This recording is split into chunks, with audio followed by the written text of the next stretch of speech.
Border guard Bangladesh হবে সীমান্তে নিরাপত্তা ও আস্থার প্রতীক।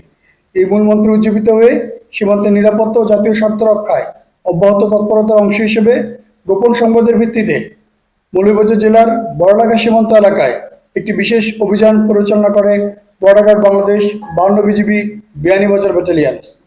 প্রাপ্ত তথ্য অনুযায়ী একটি সংঘবদ্ধ অস্ত্র চোরাচালানকারী চক্র পার্শ্ববর্তী দেশ থেকে দেশের অভ্যন্তরে অবৈধ অস্ত্র ও বিস্ফোরক প্রবেশ করানোর পরিকল্পনা করেছিল। সীমান্ত এলাকার দুর্গম পাহাড়ি ও ঘন জঙ্গলাকীর্ণ ভূখণ্ডকে কাজে লাগিয়ে চক্রটি আইনশৃঙ্খলা রক্ষাকারী বাহিনীর নজর এড়িয়ে তাদের অপতৎপরতার পরিচালনা চেষ্টা করে। তথ্য পাওয়ার পর বর্ডার গার্ড বাংলাদেশ 52 বিজিবি তাৎক্ষণিকভাবে গোয়েন্দা নজরদারি বৃদ্ধি করে এবং সম্ভাব্য রুটসমূহে বিশেষ টহল ও অভিযান পরিচালনা করে।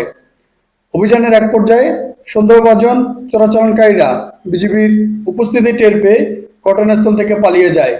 পরবর্তীতে এলাকাটি তল্লাশি করে 3টি বিদেশি পিস্তল, 24টি ডেটোনেটিং কর্ড এবং 23টি পাওয়ার জেল উচ্চ বিস্ফোরক এবং 15 মিটার ডেটোনেটিং কর্ড ও অস্ত্র বিস্ফোরক সামগ্রী উদ্ধার করা হয়। উদ্ধারকৃত অস্ত্র ও বিস্ফোরক সামগ্রীর উৎস, গন্তব্য এবং এর সঙ্গে জড়িত ব্যক্তিদের শনাক্ত ও গ্রেফতারের লক্ষ্যে প্রয়োজনীয় আইনগত ও গোয়েন্দা কার্যক্রম চলমান রয়েছে।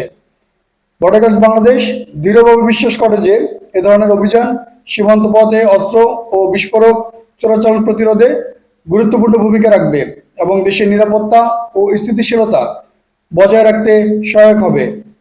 বর্ডার গার্ড বাংলাদেশ সীমান্ত এলাকায় সকল ধরনের চোরাচালান, অবৈধ অনুপ্রবেশ এবং রাষ্ট্রবিরোধী কার্যকলাপ প্রতিরোধে সর্বদা সতর্ক এবং অঙ্গীকারবদ্ধ।